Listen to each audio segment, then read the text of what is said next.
James? You there? Yeah, where have you been? Oh, our usual seat was reserved, so I sat over there. Yeah, I was the one that reserved it. Wait, you sat there for 4 weeks? Anyway, welcome to the Tavern at the End of the Internet, where we talk about the internet as a community, an industry, and any other news that floats through our doors. Come take a seat. My name's James. And my name's Reese. And it has been a while. It has been, actually. There's been significant events that have occurred between previous and now. And if you're hearing this in the future, enjoy! Yeah, this is an unusual occurrence where we had to cut out tons of really good topics just because there was too many, and we're just gonna keep on keeping on. Oh, hang on. One of the bar staff was actually looking at me. She gave me the wink. It came across like a Facebook notification. It was crazy. a very audible wink. So there was a lot of things, classic, your controversies and your shenanigans and your shenaniversaries, all the classic stuff. But one that really ruffled some feathers was just by an average YouTuber this week? No, maybe a bit longer than that. What year is it? No, this is Nerd City, classic YouTuber, quality content, made a video about the YouTube algorithm. He made a fantastic commentary that broke down, or not broke down, sorry. Actually, is that the right word? Broke down if you're breaking something down? Is that a correct way to say it? I was thinking more like uncovered or like exposed. Yeah, actually. He exposed it and then proceeded to break it into pieces, bite-sized chunks so everyone can understand it, and quite literally gave you a list of the words that have been currently deemed monetizable and not monetizable. But it wasn't so much like exactly the words. It was just so more about how YouTube has approached their algorithm. They handed off to robots and they said, don't worry, there is no set code of words being demonetized. And it was literally as simple as somebody testing it going, wait, yes it is. Oh, YouTube, you got us good, man. You naughty kids, you. Oh, man. Susan over in the corner going, they got us. No, well, now she's in the corner sweating absolute bullets. And I think we're still yet to see a response too, right? Yeah, 100%. We have not heard anything back about this yet. So let me give you a quick rundown for those playing at home of what the test was. It was simple as Susan, who is the CEO of YouTube, said there are no words or so much a rule book to define what the algorithm will deem monetizable. This is standard stuff. They don't want to give too much information away about the algorithm, otherwise people will abuse it. It kind of happened in the past. So, some people, I've completely blanked on the name, they just uploaded a video clip that could not be demonetized. It's just about complete nothing. And they changed slight words in the tag saying what would or wouldn't be deemed monetizable. And turns out, without any change in the content, just simple uses of words would make it deemed unsafe for average consumers. There was a lot of stuff that, makes sense. Kill, murder, and then there's stuff like Shrek, apparently, was also on this list of words. One of my favorite ones was Brooklyn. Yeah, it is now not safe to be a Brooklyn YouTuber. Man, I tag all of my stuff with where I'm from. If Australia was deemed unsafe for consumers, then I would be completely screwed. We'd be up the creek without a paddle so quick. Oh, man, that'd be so bad. Could you imagine that? Like, oh, hey, I'm going to do a vlog in my city for the first time in a while. Let's go out and really explore the good parts of Brooklyn. And you do an entire wholesome vlog of showing off like cool restaurants and having small interviews with different people and restaurant owners. And you're like, what do I call it? Tasty Brooklyn vlog. Demonetized. Well, maybe once Susan just went on a holiday to Brooklyn and like somebody like pestered her for some cash or something like that. Or she got catcalled and she was like, never again. Unsafe. Never again. There was a few states and countries and regions that were just deemed unsafe to mention. But then there was so many things that were deemed unsafe. Apparently, at least the kind of very vague response they're giving it is certain words can be tied to controversies. So while the word itself isn't controversial, it could be kind of in collaboration with it. Yeah. Which is like Yeah, a that's right. soft response. It is pretty soft, to be honest. And to be honest, it sounds like a massive cop-out. It's sort of like... that's almost upon the lines of like, no, I didn't kill this person. The gun I was holding did. It wasn't my fault. Yeah, that topic's not risky. Yeah, exactly. Like, it sort of looks at it as in, this house, or this state, didn't do anything. However, somebody went on a mass murder here. That's the problem. Yeah, like at the moment, I think just recently, Alabama, I think, had a big issue about legalizing abortion and stuff. Yeah. Just to the Or point... lack thereof, yeah. Yeah, exactly, right? And to YouTube, I guess, through reading controversial topics, they went, okay, all of Alabama is now controversial, which I, like... If you've got a very simple algorithm brain, I kind of get that. I understand why it exists, but they knew these flaws existed, and they just didn't clean them up, which is crazy. That's so funny though. Like, I don't know if you remember it, but I think it was the Avengers 2, the one with Age of Ultron. Yep.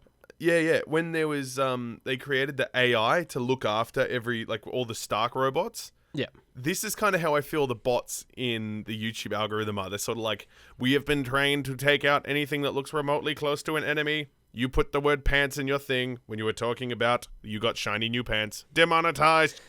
Yeah, and that's like kind of how it's been painted. It's just these, like, almost as if YouTube is no longer a human-run business, just a bunch of robots. Who knows? Like, we might slowly get to a point where words like Isaac Asimov get demonetized, and they slowly like push the thought of AI control out of people's minds as they slowly gain control. The laws of robotics no longer apply to YouTube. That's right, human. You like the funny cats. Watch the funny cat video. Don't think about robots.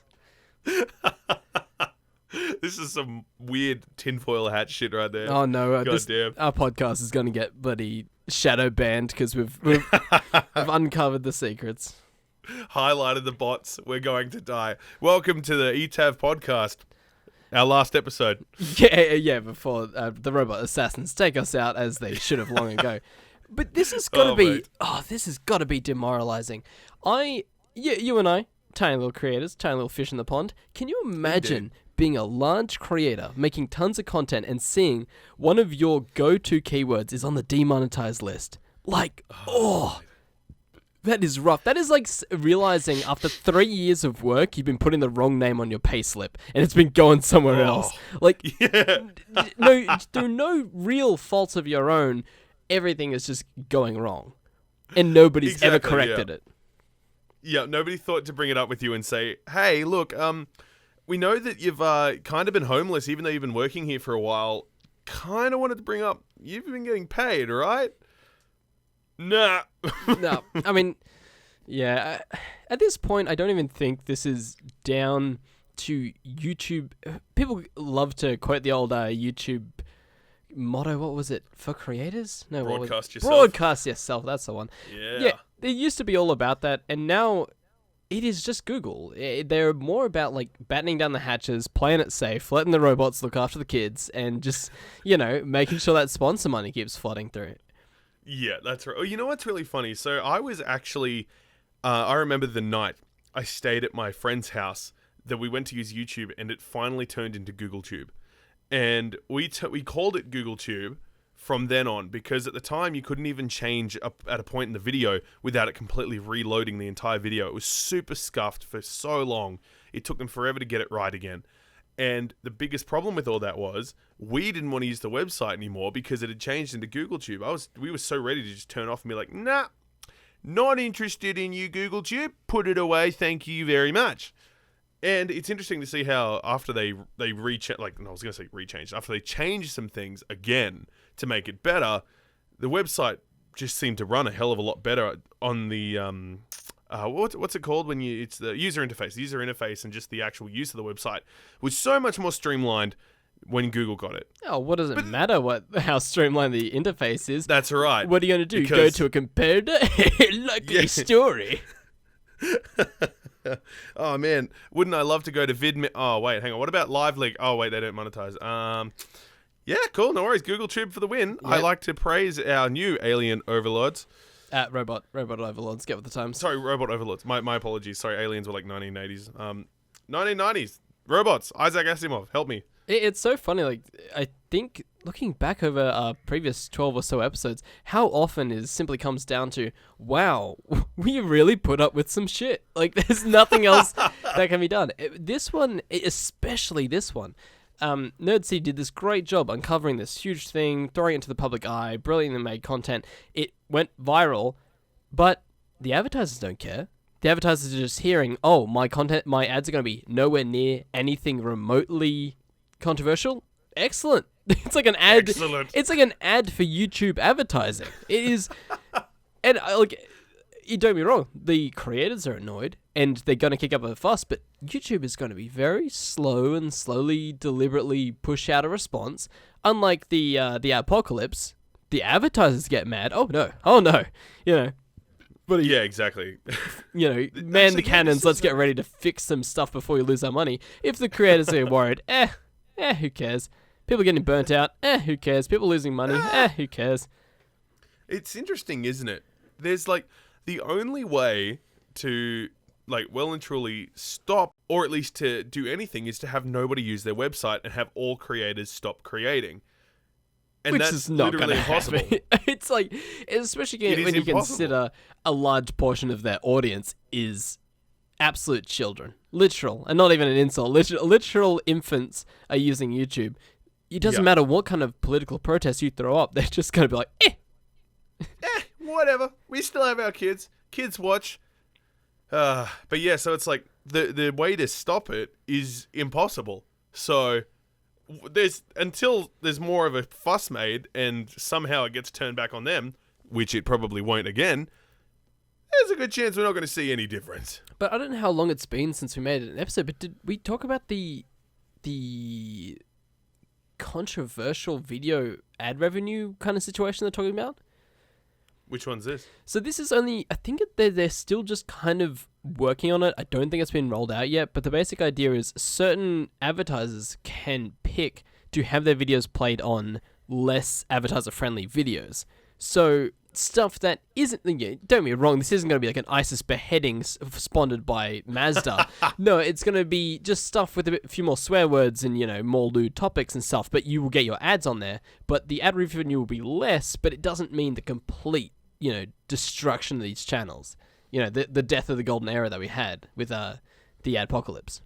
Yeah, exactly right. But, and then we're just going to see the exact same thing as before. What deems what? We're just going to, at least we have a midpoint, so it isn't all or nothing, Yeah. It's, because that was actually something as well. It's like every time, we just use the colloquialism demonetized. The yellow ad, or at least the yellow dollar symbol, is not demonetized. It's just so much worse. Not suitable for all advertisers. It isn't. That is the pushed. official thing. There's so much behind the scenes, but now that they're able to get this sort of, I guess, I don't want to call it mature ads, but that's kind of what they are. Like, they can advertise R-rated movies, American R-rated, not Australian R-rated movies, and things like that on these these bits and pieces now, which is cool, and I'm very glad that we're getting it, because that might give other people a chance. However, that still requires for more adult content to be being made, and I mean, unless they're going to start advertising, you won't believe this game, you won't last 3 minutes. I was thinking of that too, I come 10 times a day. Find out how. Oh god, could you? Oh, dude, like the clickable ads on the side of the video. Yeah. If that became that shit as well. Oh my god. God, that's the beginning of the end. I'll judge. Man, I'm definitely part of the problem here. But if I go to a website and I can see ads on the corner saying stuff like that, grow 10 inches in 10 seconds. Let me show you how. Like that kind of stuff, I instantly judge the website. I'm like, damn, you guys really aren't turning a profit here, are you? If that's what you're rolling. Oh my god, they're probably like going to Google AdSense and being like, you know what? What kind of ads do we want? All of them. All of them. Anything. Have you guys got a discount bin? We'll take those. The one with the oily women in it. We'll take all of those and we'll put them all over our website. A few pop-ups too, and we'll make the exact same as half a mid-roll. Ooh, yeah. Oh, we have 2,000 people visit our site a day, and our average income daily is 32 cents. Hey, Ooh. just on that topic, I mean, like, here at the eTav, we don't discriminate. We'll take whatever sponsorship people throw our way. Growth pills, shrinking pills, you name it, we'll eat it. We'll do it on stream, on not stream, on podcast, so that you know you can hear that crunch of beautiful pills. But yeah, anyone open to shout out a couple beers for us over here, we're willing to take it. Here at the Tavern, I sure love some. Insert your product here, and it goes down smooth. This is how people advertise, right? Just go up to the advertisers. Please, I'll say anything. I'll say anything if you give me some cash. Please, I want the biddy. Please help. Yeah, I mean, which is unfortunately kind of the situation a lot of online creators have been put into. And like that's another thing that we're definitely at a point where people making money, especially on YouTube, people will judge. And judging is one thing where people go like, oh, stuff the haters, do what, live your own truth, whatever. But there's also a point where it damages you. Like if you're looking like a complete sellout, if your content reflects that you are doing this for the ad revenue, people start to get like a bad taste in their mouth. And we're seeing an absolute extreme with that at the moment, with a weird new marketing ploy by Saudi Arabia's tourism section, which is just bizarre. It's, oh my god. I'm sure James will be able to clear this up a little bit further, but pretty much online creators and quote-unquote influencers are given a chance to show off Saudi Arabia in all its glory. However, I don't know about how much you, dear listener, know about Saudi Arabia, but there's a lot more behind the curtains of the influencer. Like, he just kind of vaulted me up there. It's like, here's somebody who knows a lot about Saudi Arabia.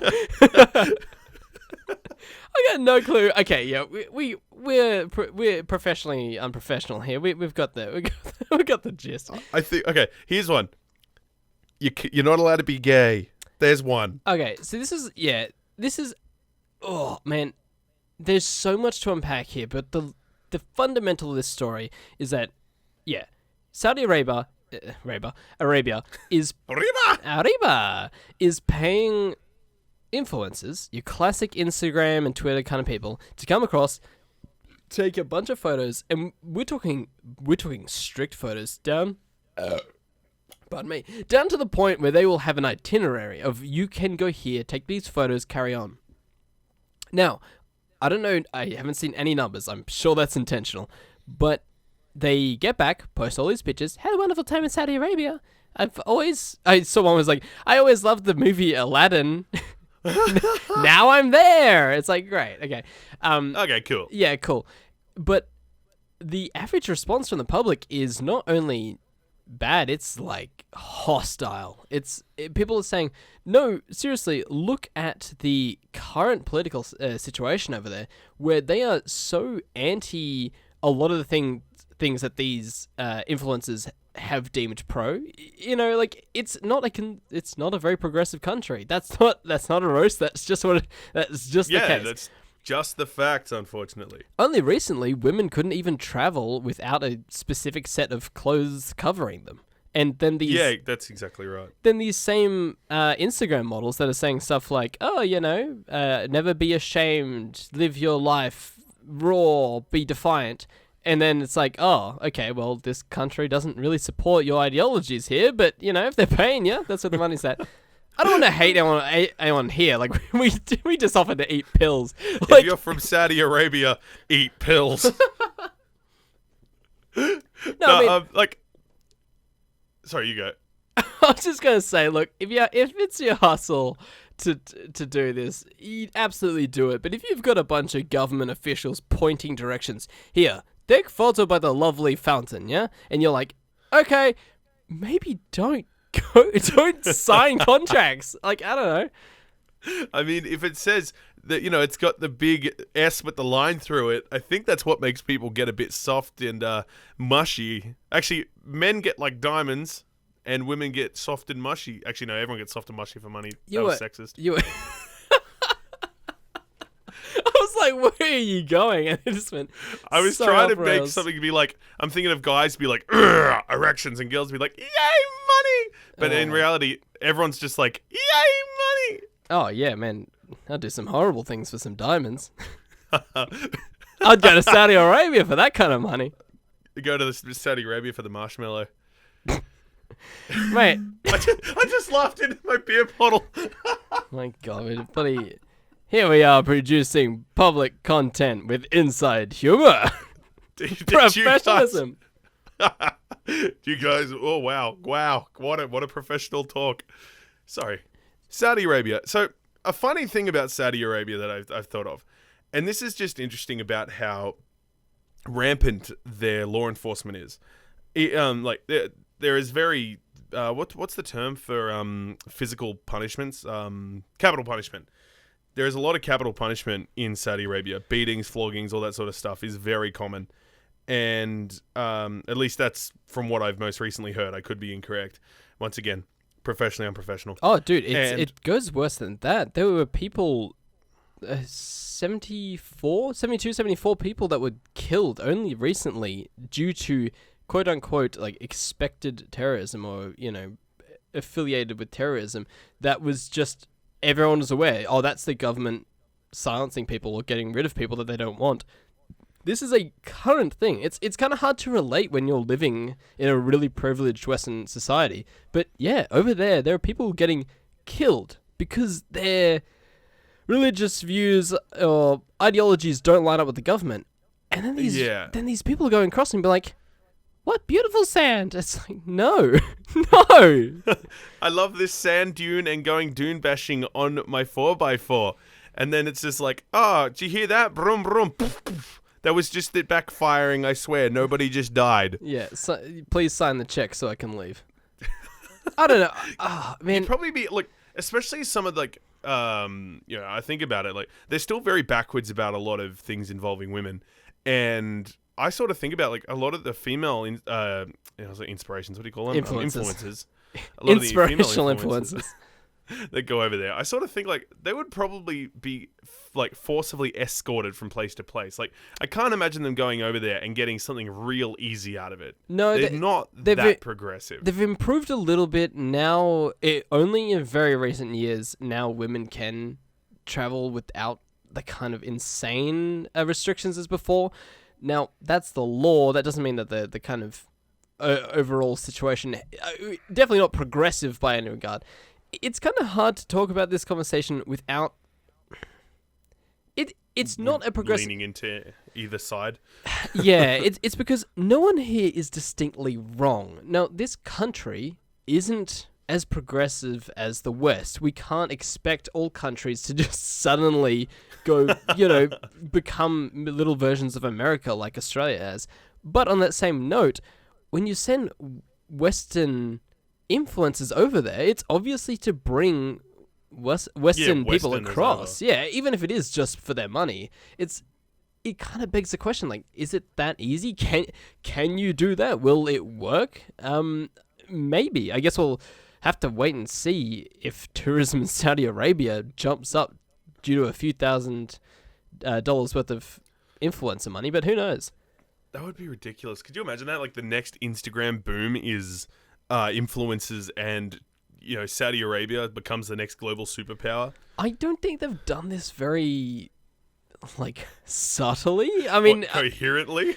Yeah, I mean, this isn't like the next planking is done, like where it's like, oh, hashtag take a selfie in Saudi Arabia challenge. But at the same time, it's like, oh, I don't know. I feel like if they wanted to get their tourism back in the Western eye, why not? The amount of money that they've spent, even the controversy right now, that we are talking about it. Here in our quiet, humble little tavern, we're still talking about it. Yeah, the money's made some traction. I don't know if it's the right amount of traction, but it's hard to tell. Definitely done something. I mean, the same sort of thing happened before where people went to North Korea, snowboarding people went to North Korea to show off the slopes and their beautiful environment that they have there, completely ignoring the absolute travesty that has occurred there and the mandatory military curfew and things that occur there. They just showed off how lovely it was when they were riding the slopes and being free in North Korea, trying to, like, I don't know, increase tourism to North Korea. I mean, you have to be escorted even as just a tourist from place to place. I would love to see the restrictions they put on those posts. That would be interesting. They seemed relative, like, if they were given restrictions, either somebody in North Korea has done it really well, or the creator themselves has done it so well to make it seem like there wasn't anything. Same sort of thing happened. Did you ever see, there was a video out or it's still out there, of a guy that went to North Korea? Did you see it? That doesn't narrow it down. Okay. Well, I think I heard the story though. Like, it was at the least one that went viral. Like, he went in there and he filmed like a few days of himself being in there, and sort of just showed around a bit of North Korea. And oh yeah, it was very he now thinks he's scripted. being followed. Yeah, That guy. I don't know, but that happened a while ago. You think people would have seen that and gone, okay, well, at least you'd hope the Saudi Arabian tourism would have Google searched this and gone, oh, wait a second, people can tell when stuff's sus. You know, this is going to sound interesting, but sometimes I feel like these people that don't have access to the Western internet genuinely don't think people can tell that stuff. Well, Like, but maybe they just can. feels that way. Maybe they are smart enough that they can. They can go, okay, well, let's sling a lazy couple $1,000s and a few plane tickets to these people. They get escorted through a country, a little like whirlwind tour. Next thing you know, the whole world is talking about us. It's actually genius marketing. I don't follow any quote unquote influencers that I haven't met personally, so I've never seen one of these Instagram posts besides what's been told to me through this kind of controversy. It may be genius marketing. Who knows? Hey, anybody who's got some scripted tours for Saudi Arabia, yeah, we're open. Yeah, if we can get some scripted tours, maybe like Japan, maybe Europe, that'd be sweet. We'll give glowing reviews, especially you guys have taverns that we can crash out. And I'm pretty sure, isn't alcohol like illegal in a lot of the Middle East? I would love to pretend I have any knowledge in that area. Oh my god. I genuinely so- don't know. we're Like, so I good know at that there's a this. lot of people that don't. There's a lot of part of the religion over there, or at least the religious beliefs that alcohol is not good. So I'm genuinely interested if they would have anything like a bar, or if they did, if it would ever succeed. Yeah, I think that kind of rules us out of cashing in on that influencer paycheck. They'll just have to eat halal snack packs. Oh, dude. Fucking love halal snack packs. I know, eh? They're so good. And, man, there's so much controversy. There's so much that we've even, we really brushed over how long we've been going for, over a month. But the controversy is just so rife. I think, wait a second, a month? No, it's been longer than that. The protests at the moment in Hong Kong. Now, Yes. this is well over a month. This is going well over a month. This is going 18 on weeks, I think it is now. Yeah, crazy long, and the whole country, city. Yeah. Oh, it's China, but it's Yeah, not. It's outside It's China, not mainland China. yeah, it's independent. So not independent, but anyway, this is a protest that is huge, international news, and we don't talk about it here at the eTav because we don't do politics. We are hardly informed enough about what the funniest cat video is. Do you expect us to understand politics? Did you listen to us just then trying to talk about Saudi Arabia? I thought Saudi Arabia was a type of hot sauce. I'm so clueless here. But suddenly, Hong Kong, this controversy has made it into the online sector. Would you believe it? And guess how? Guess how? Could the is it controversy? I didn't expect it. 3 points to the man in the front. It is more controversy. Wait, what is that? Is that 3 for 3? Oh, that's 3 for 3. God damn it. Oh my god, it is too. It's good to be Damn. back at the eTav. But so interestingly enough, once again, I'm gonna actually try and say some things here rather than just being like, here's an introduction. James is the one with the info. Here you go. So pretty much, Hong Kong, there's been a lot of sort of, obviously online, people having their opinions and their beliefs on how it should go and what people should or shouldn't do. And then there also comes down to a very well-known fact. I'm sure everybody has at least 90% of their house with made in China and stuff written all over it. China is such a massive superpower for all things creation and business. There is so much money that goes in and out of there for all types of business. It is. It's a force to be reckoned with. And this is, once again, proof that it's such a force to be reckoned with, especially the whole... My name is Jeff. Actually, I'm not going to say that. Take that out. Especially... I'm going to censor that. Okay. Please do. So with the whole sort of power with companies and things going on, with money being put back and forward, and the government, we've ended up at a point where, once again, similar to the adpocalypse, where advertisers were pulling their ads because they were scared about what they could be represented as. This is less being represented as, and this is more, we're not going to do anything for the people because money. Yeah, this is... I think that pretty much sums that up. This is scary too. This is, like, yeah, the stuff that we kind of saw in the apocalypse, but more of a... I don't know... We're talking basic freedoms. Yeah, exactly. It feels more real than some people's incomes. This is more about freedom. So, yeah, as you're saying, China is a huge force. At the moment, Hong Kong has been protesting.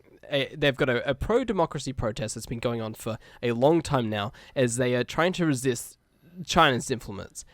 That is the last... I'm going to be talking about politics because it goes into, like... It's still kind of politicky, but that's the basis. Hong Kong is protesting China's absolute brutal force. Now, what happened was a Hearthstone competition in Taiwan just the other day. Even the other day compared to us, considering how far behind we are and everything.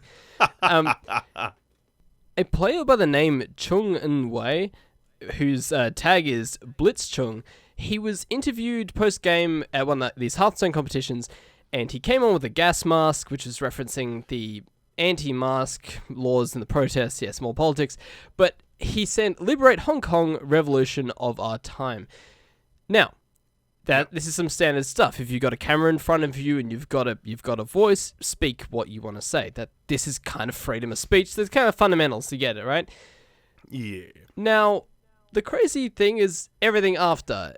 Chung had he was effectively banned from Hearthstone, competitive Hearthstone, for a year, which is an insane amount of time. He had all of his prize money taken from him, which has, I guess, more legal ramifications. And even the two casters, like the two announcers at the time, they were fired as well, just for not intervening. This is a guy who just came in and said effectively, like, hey, you know... Viva la resistance! He didn't even say resistance. He was just like, hey... Like, he kind of did. He was just like, look, this is where I put my ideals. And they've just taken his money, kicked him out, fired everyone in the vicinity. That'll put a stop on this. That'll learn him. Unfortunately, this is all on the internet, where nothing ever gets deleted. So that kind of went viral. Just for reference, this was Blizzard that did this, not China. Now, yeah, Blizzard knows... This was company sucking up. It was company going, oops, money's on the line here, better suck up to old daddy. A lot of money, because Blizzard has a large market in China. Of course they're scared. But they... not to say they shouldn't be, but, like, it was a blatant act of, like, we will bow down to oppressive power with money. This isn't a situation where they're, like, they're wheeling out and saying the excuse, oh, he said something that was controversial, which breaks our TOS, is that you can't say something that will offend her. Or whatever. Now, yes, technically, he did say something that would kind of, like, hurt people, but it's not hurting people, it's hurting, like, businesses. If you're a Chinese citizen, do you care if a guy from Hong Kong wants to set up Hong Kong? No, you shouldn't. If you're the Chinese government, maybe, which means they're not appealing to the modern man, they're appealing to businesses, income, and governments. Long and so short, Blizzard has been cancelled. People are so mad. Cancelled. I'm sorry, I need to have a big swig of fucking... Oh, I've just talked about politics on a podcast about memes. You take your swig. Yeah. I'll continue the conversation.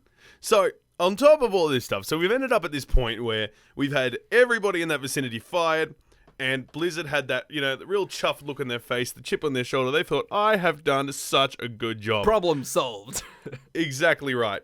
Internet hears about it and goes, Omae mo shinde. And then Blizzard is now backpedaling, but the problem is there's nothing to backpedal on because this is like putting a crack in a window. This isn't a matter of you simply being able to press Control Z and undo that. This is it's now for everybody to see. You've fractured your image. You are now seen as a massive money-hungry giant, and you're willing to bow to anybody to keep that money there. You've got no way to come back from this. An apology will not bring trust back to this company. Man, what a public stage to do this on too. Like, damn. Yeah, it's so funny. Sometimes I swear, even like Blizzard is a mainly internet-based company, and yet they who is the social media people or even the PR people that were like, you know what? Get rid of them. This is a good idea. Well, I reckon, and now if you've seen the kind of investment for Blizzard, a lot of it is from China. Not majority still, but a lot. Now, yeah. I reckon it was just a pure sense of panic. Like, uh-oh, he said the naughty thing.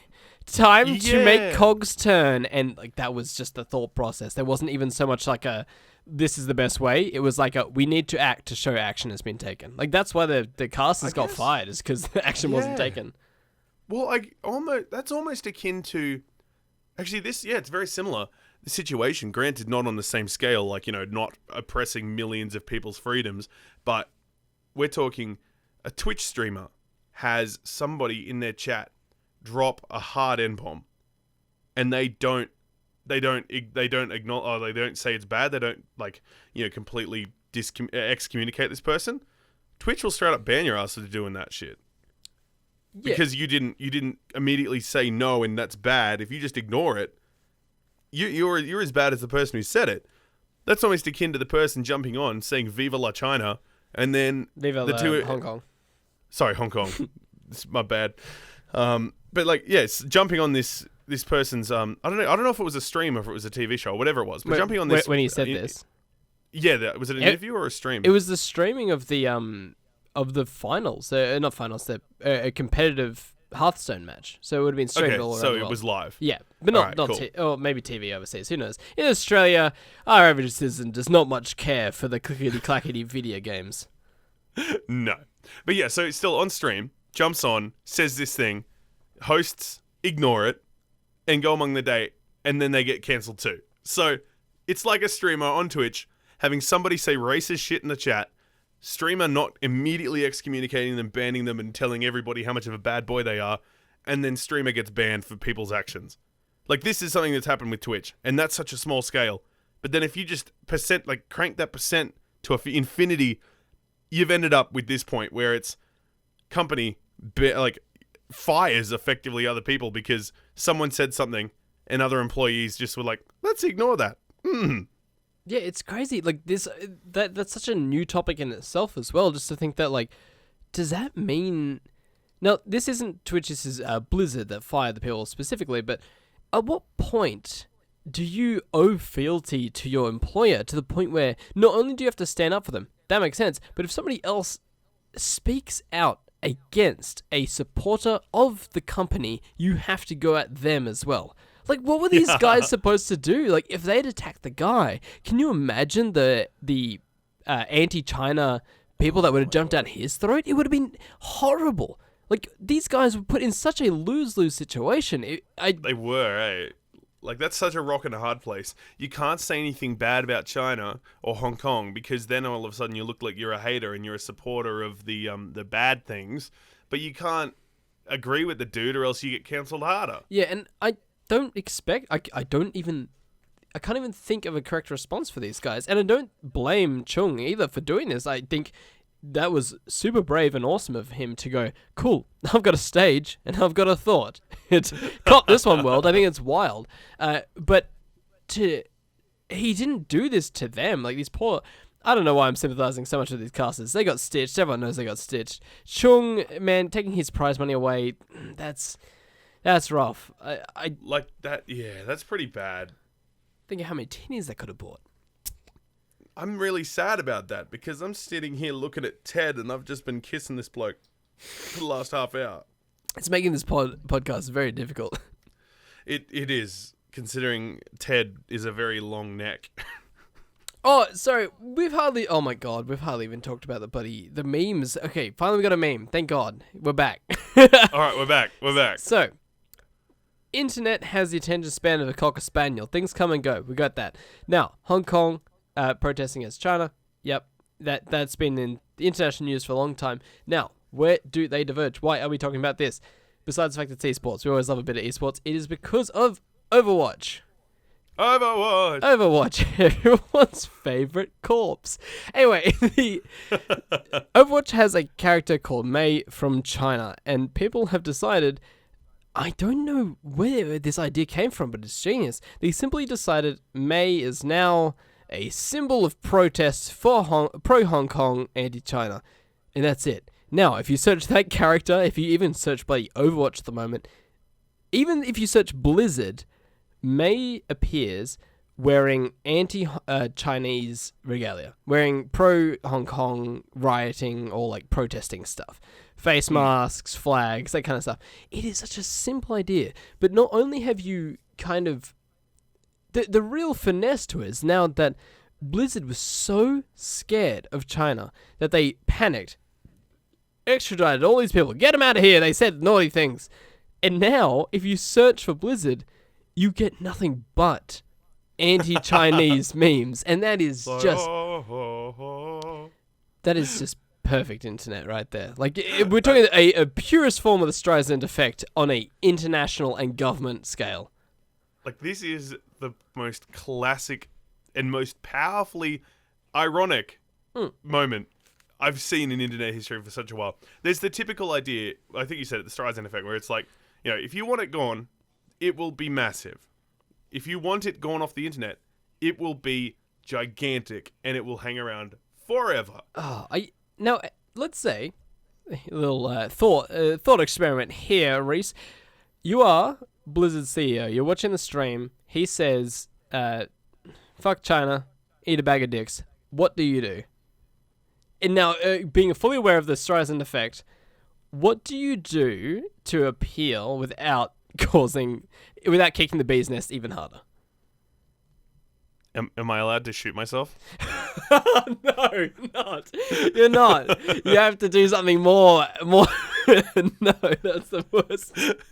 Okay, how about something more active than that? Shoot them. That.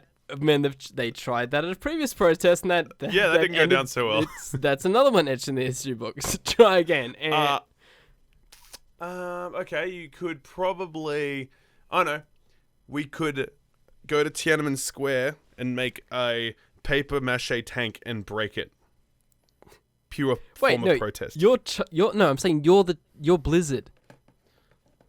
Oh, right, I'm Blizzard. Sorry, I thought it was the that. government. You'll lose your sponsors. What are you going to do? Okay, so I'm Blizzard. I'm the CEO. I've just seen some people talk about the thing that's going to make me lose money. So what do? I need to make sure that my board of directors keep some cash.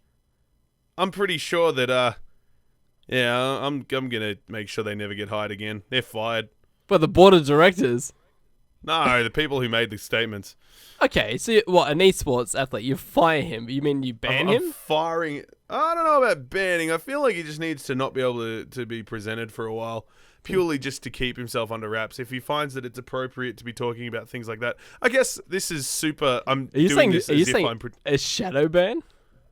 Effectively, yeah. Yeah, you know what? A shadow... I think that's honestly like the best...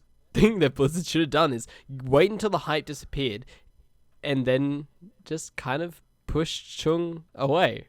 No, I'm not. Yeah. No, don't take me as a business financial advisor, but I feel like if you want to avoid a Streisand effect, you've got to have nuance.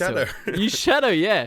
Honestly, like if he'd said that and then the next day they just released a new Hearthstone deck, like yes, that would have done the job. That would have taken the spotlight elsewhere. And then you sweep him behind the dustbin. There you go. See, Blizzard, you now know that your guy's trash. I'm here. Yeah, the guy who said make a paper mache tank and beat the crap out of it. This is your new financial advisor. He's a genius. No. I'm the CEO, baby. My God, we should have you running everything. I feel like that's actually, except for that bar, that lady over there's giving me a real stinky look. Mate, she's been giving me a stinky look for 4 weeks. I feel like everyone has been. Let's be real. That's a long amount of time. Oh, let me just finish this bit.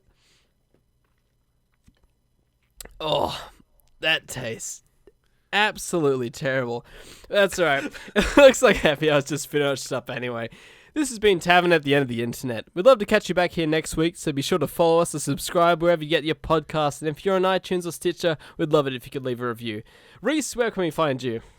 You can find me on YouTube under Netwinder. That's Netwinder. Same username on Instagram, or on Twitter/Snapchat under Real Netwinder. And James, where can we find you? You can find me on all the good stuff. Anurchin, Nurchin. And we'll be back next week. Probably, hopefully, absolutely. With any luck, we will be. Yeah, it's been a while, but we'll be back. Pardon me. The grease is on, we're rolling, and the tavern is back for business. Catch you guys later. See ya.